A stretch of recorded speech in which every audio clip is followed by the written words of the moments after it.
V današnji avtomobilnosti bomo vozili dinamično, skupaj z 20 družinami po letališki pisti s 300 stožci. Spomnimo, da bonton velja tudi na avtocestnih postajališčih, pa tudi na datume, ki si jih na koledarju rezervirajte za domača dela.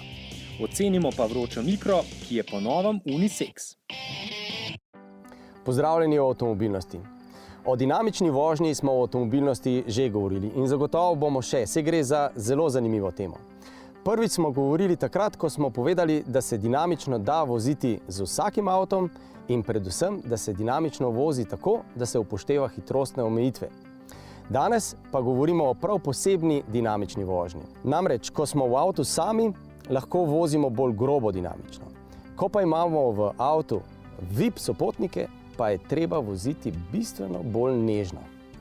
Na poligonu smo vozili nežno, a vendarle dinamično. In ko govorimo o VIP prevozih, govorimo o prevozih naših najmlajših. No, tokrat smo se odločili, da bomo oddajo avtomobilnost oziroma to tematiko ustvarjali z vami, dragi gledalci in gledalke. Zato smo vas povabili na našo podstran na MMC-ju, poševnica Avtomobilnost, kjer ste se prijavili. In nekaj srečnih družin smo tako pripeljali sem na letališče v Slovenj Gradec, kjer smo postavili eno kopico stožcev in zanimivih situacij, skozi katere so morali peljati.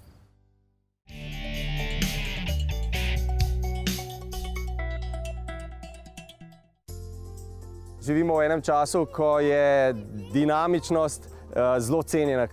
In tudi avtomobili se na ta način tržijo ali pa oglašujejo. Ampak, ko hočeš to prijeti, ne veš čisto točno, kaj bi dinamični bili. Najlepši primer je recimo vzpon športnih terencev. Vsi se oglasujejo, da so dinamični, ne? Nihče ne pozabi povedati, da je to športni terenec, pa ne veš čisto točno, kaj šport je, pa če je šport samo za na cesto, kaj pravzaprav lahko on ponudi v tem smislu. Mi bomo danes pravzaprav šli v svet tega, kako bi dinamično se morali voziti in potem se pa lahko vidi, kateri avtomobili dajo več možnosti za to, da se take dinamične predispozicije avtomobila izkoristijo.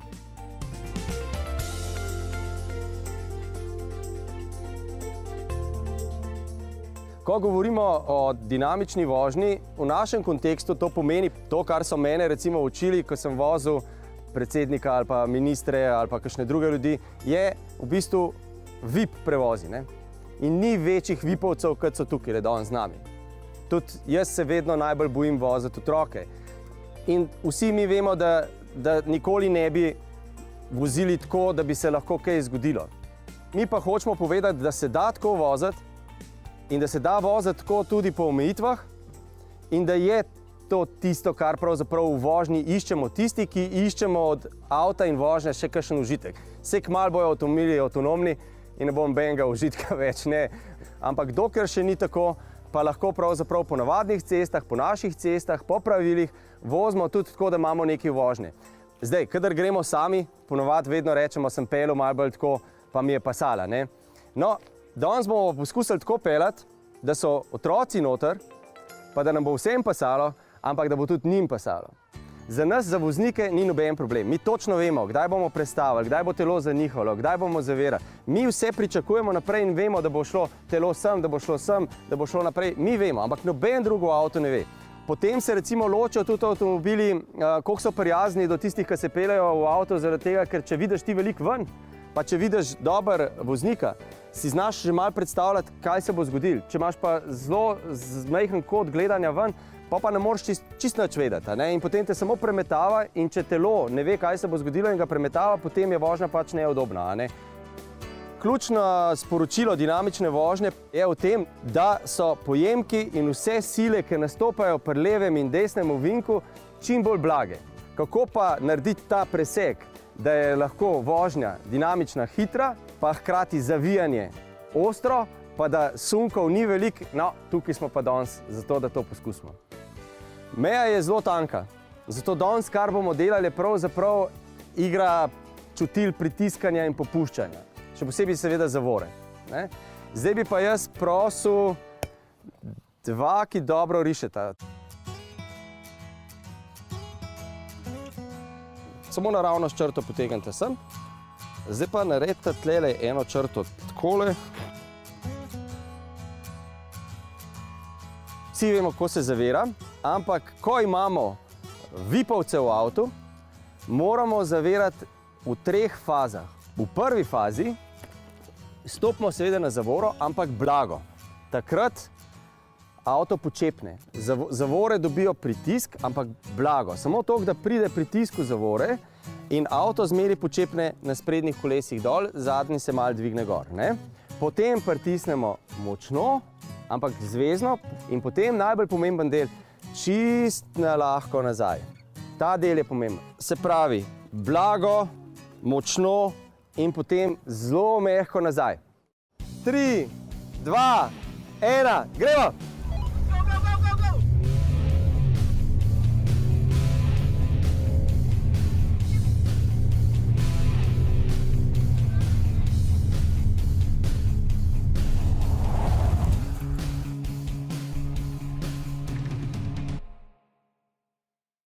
Zdaj pa pride tisti drug del. Zdaj pa spustimo, da pride sila na telo malo nazaj, počakamo, da kolesa grejo v ovink in začnemo pospeševati. To je zelo pomemben. Ne takoj iz zavore na gas, ker bo nihaj v telesu prevelik. Ne? Kolesa, še posebej iz prednja, težko dvoje naredijo hkrati. Težko in zavijajo in zavirajo hkrati. Se pravi, dajmo jim pustiti, da delajo eno. Ne? Zmanjšimo hitrost do toliko, da bo lahko šel avto lepo v smeri ovinka, počakajmo, da gre v ovink, potem pa lahko pospešujemo ven iz ovinka, ker na telo to spet ne bo imeli posebne negativnega občutka. Seveda, telo bo šlo nazaj, pa nageljno se bo, ampak bo že pričakovalo. V volanu roki obe gor na prečki in kar je najbolj pomembno v ovinku, zato da se vipovci dobro počutijo, je, da ne popravljamo veliko smeri. In da lahko pa to dosežeš, počakamo z avtom, ne zavijamo takoj, ko pridemo v ovink. Majčkeno ga počakajmo, da pride sprednji del, levi del avtomobila proti sredini voznega pasu. S tem si tudi kupimo neke rezerve, da če pride recimo motorist nasprot, ki seka ovink ali pa gre s telesom čez sredinsko črto, imamo možnost se mu umakniti še vedno desno. In ker ne gremo toliko hitro, da bi bilo karkoli narobe, prehiter pa ne gremo zaradi tega, ker smo do tukaj zmanjšali na tako hitrost, da bomo šli zvezno skozi, imamo dovolj možnosti, da lahko se motoristu recimo izognemo. Res ogromno ljudi to naredi, da prehiter zavije in gre prehiter na bankino, kjer je spet zoporen, ker so lahko tukaj lepo kolesari. In zdaj, teorija super. Kako to speljati do tukaj?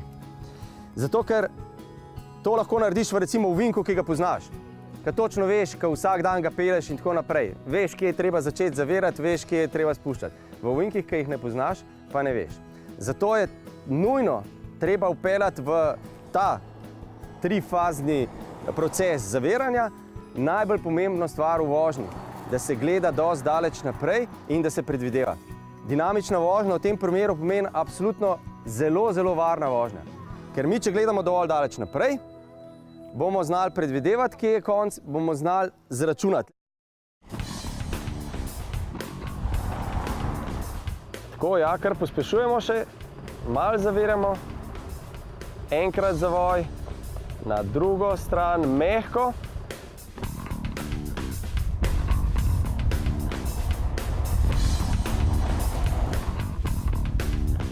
Danes je tole, pogled v ovinek in približno takole bo treba zaviti, pa nazaj. In zdaj, če gremo v ovink in ga narobe ocenimo, popravljamo, to delamo.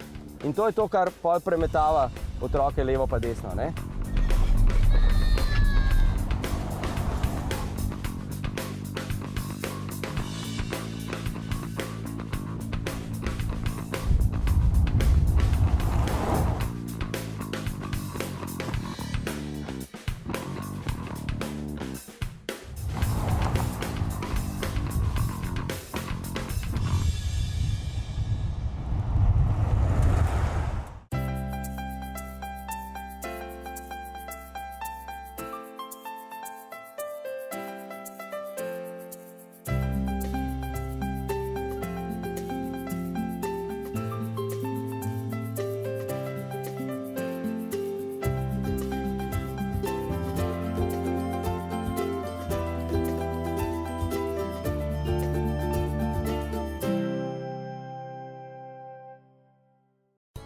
če se mu mudi, pa zelo hiter vozi, pa je meni slabo. Kot dinamično vožnjo si predstavljam, v bistvu, da znaš zavirati na ta pravem momentu. Si dosti hiter, ampak da to nihče od tvojih sopotnikov ne čuti.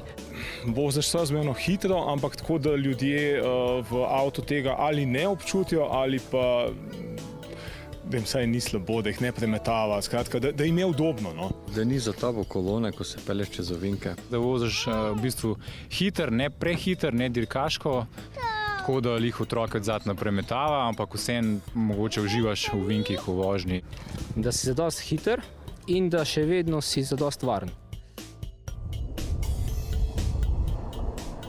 Na ta način, kot delamo danes, gremo tudi na najbolj varen način v ovine. Zato, ker zmanjšamo hitrost, preden začnemo zavijati. In šele ko začnemo zavijati in ko avto začne iti v željeno smer, takrat šele pospešujemo. Na ta način tudi bistveno manjše sile delujejo na naše potnike. Je lahko dinamičen voznik varen voznik?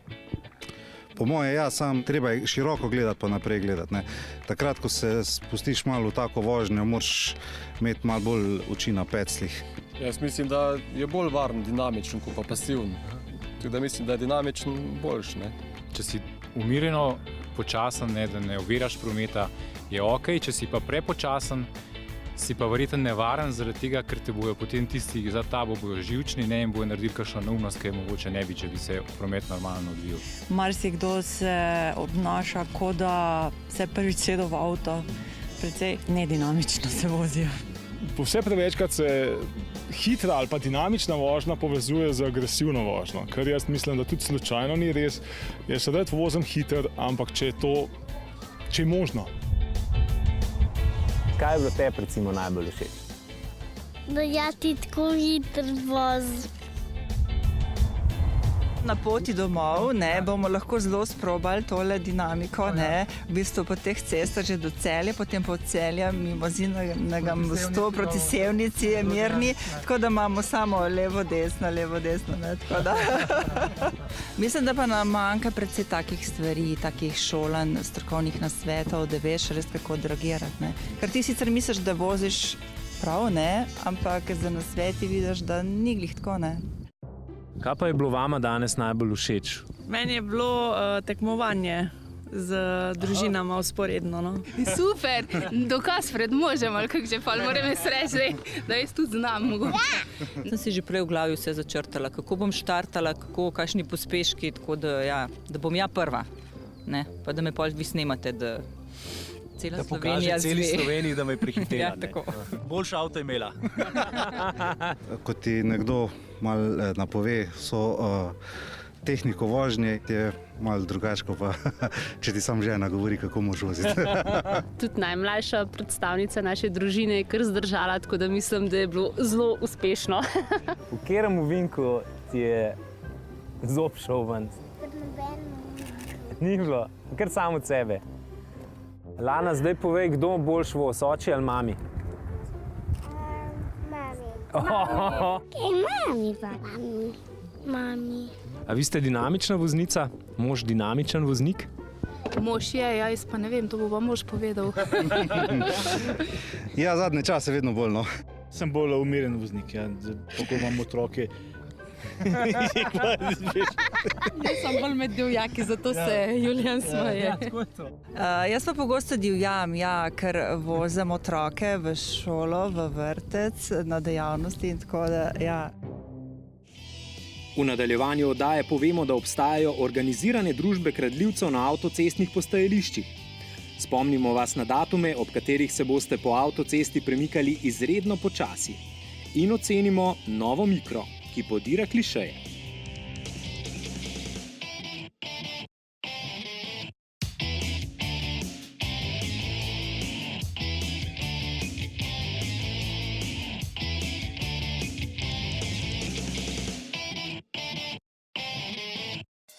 Če smo lahko pri dinamičnih družinah dobro videli, da so včasih punce bolj pogumne in dinamične od fantov, potem bomo v naslednjem testu videli avtomobil, ki je v preteklosti bolj sodil med ženske avtomobile. Poglejmo, kateri avto to je.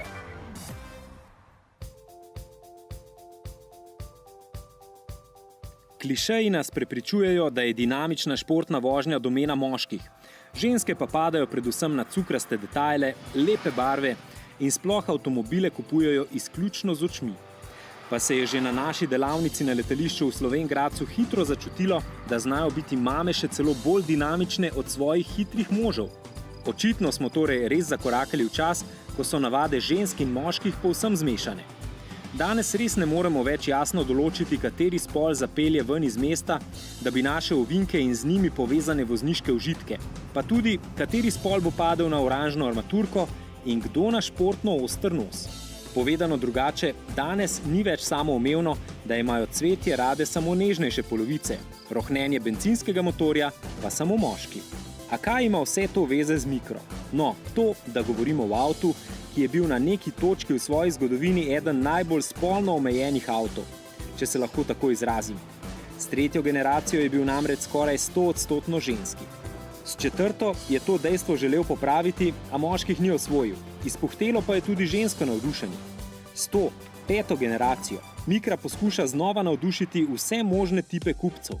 A nekako se zdi, da so se pri Nissanu nehali obremenjevati s tržnimi analizami, kaj je komu všeč. Naredili so, kar sami menijo, da je odličen mali avtomobil, pa bo kar bo. Zato zdaj Mikra ne vleče več v nobeno smer. Tudi v ničemer ne postreže s presežniki, je pa v čisto vseh pogledih pri vrhu razreda. Z vidika prostornosti, voznih lastnosti, udobja, povezljivosti. Še celo vse pomanjkljivosti so bolj ali manj takšne kot pri tekmecih. Mali trivaljnik bi recimo lahko bil bolj uglajen, pa tudi pri asistenčnih sistemih se čuti, da so inženirji močno gledali na ceno avta. Še najbolj v trendu pa je recimo zvočni sistem z dodatnima zvočnikoma v voznikovem vzglavniku, ki okrog glave ustvari zvočno dvorano. Navdušenje je zagotovljeno.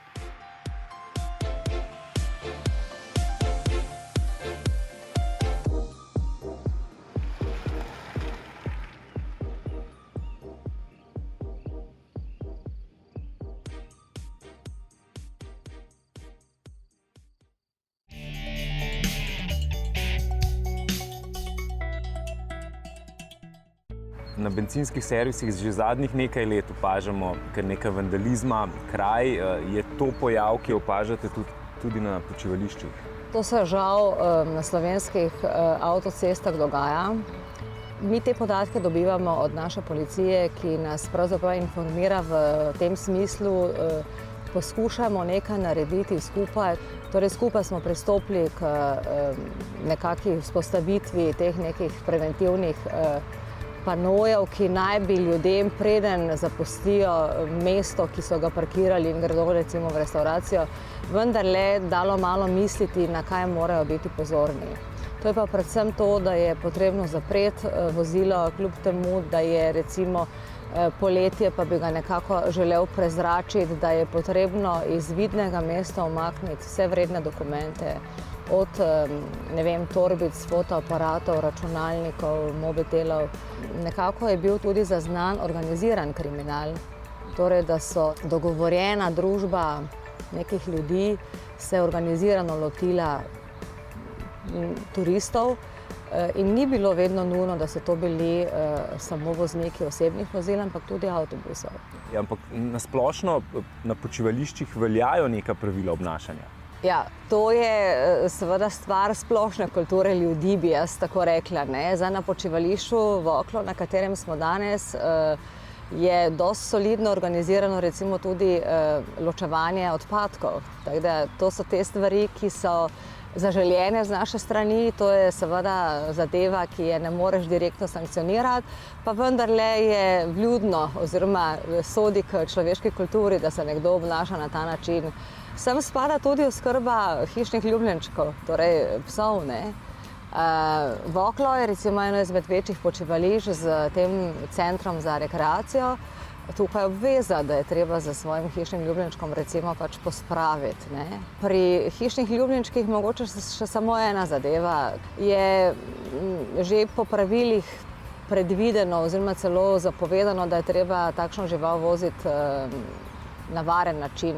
Če v bistvu nekako vzamemo nek črni scenarij, da se nam v prometu nekaj zgodi in ko nas rešujejo, je bistveno lažje reševalcem obvladovati psa, recimo, če je on v neki svoji kletki. Tu se bo počutil bolj mirno.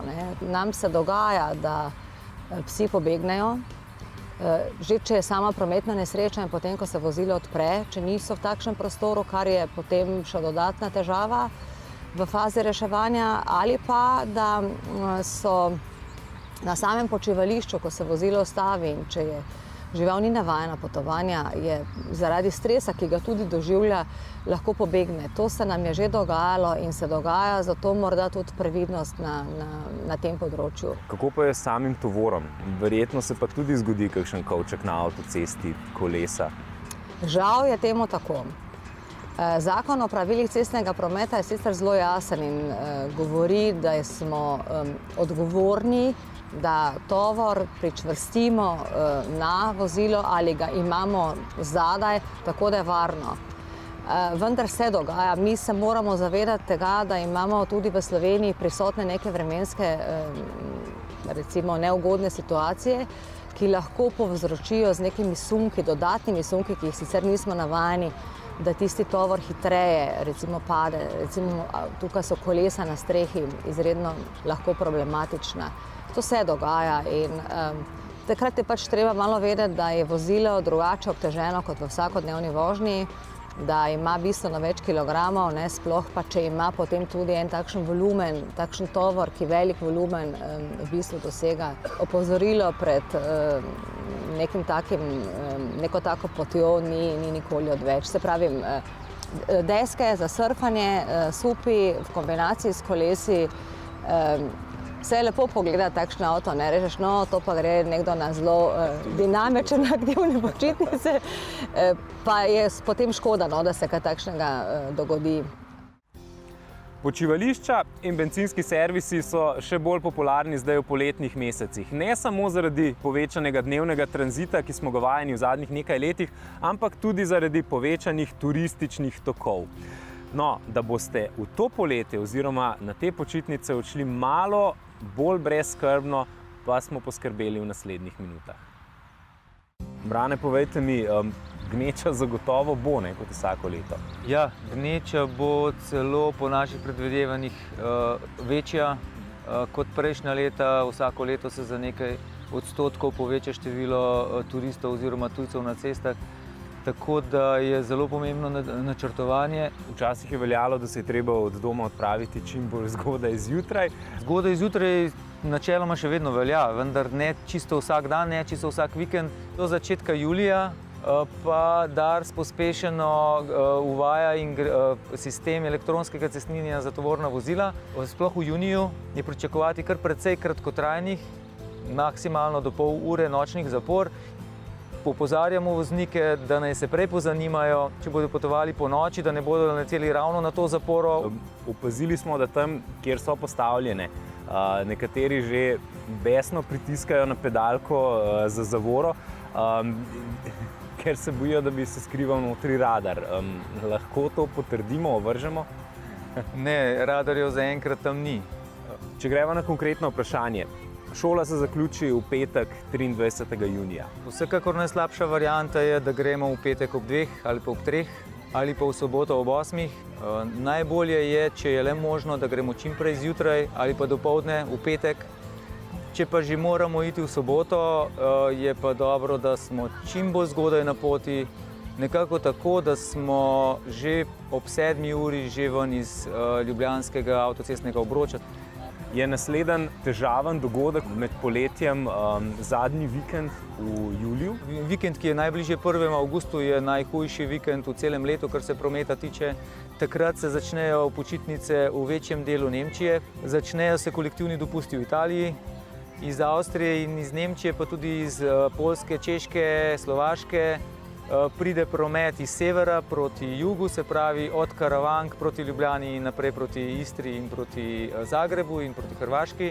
V nasprotno smer pa gre ogromno ljudi v Romunijo, Bolgarijo, Madžarsko, ki delajo v Italiji, iz Italije, tako da je promet obremenjen vse smeri, tudi v tujini, tudi v sosednjih državah. Je takrat velik problem, praktično so vse ceste gosto zasedene z dopustniki. 15. avgust, tudi tokrat pade na torek. V času krize smo opazili, da so te dopusti skrajšali in so se mogoče pomnožili, se pravi, da so šli dvakrat, mogoče še enkrat za krajši podaljšan vikend. In letos je tak podaljšan vikend ravno za praznik, ki je praktično povsod v srednji Evropi praznik. In takrat lahko pričakujemo že v petek kar precej prometa proti morju, takrat se pa tudi že turisti vračajo. Na letališču v Slovenj Gradcu smo preživeli en zelo dinamičen dan z zelo dinamičnimi družinami. V avtomobilnosti bomo tudi v prihodnje prirejali podobne dogodke, na katere vas bomo zelo z veseljem povabili. No, želimo vam, ekipa avtomobilnosti, ki se seveda z oddajo vračamo jeseni, da preživite eno zelo dinamično poletje. Če boste slučajno se kdaj spraševali, kakšni so zastoji oziroma razmere na cesti, le poglejte prej na www.promet.si. Seveda med poletjem lahko kadarkoli pridete na obisk na naš Instagram, Facebook ali pa YouTube kanal.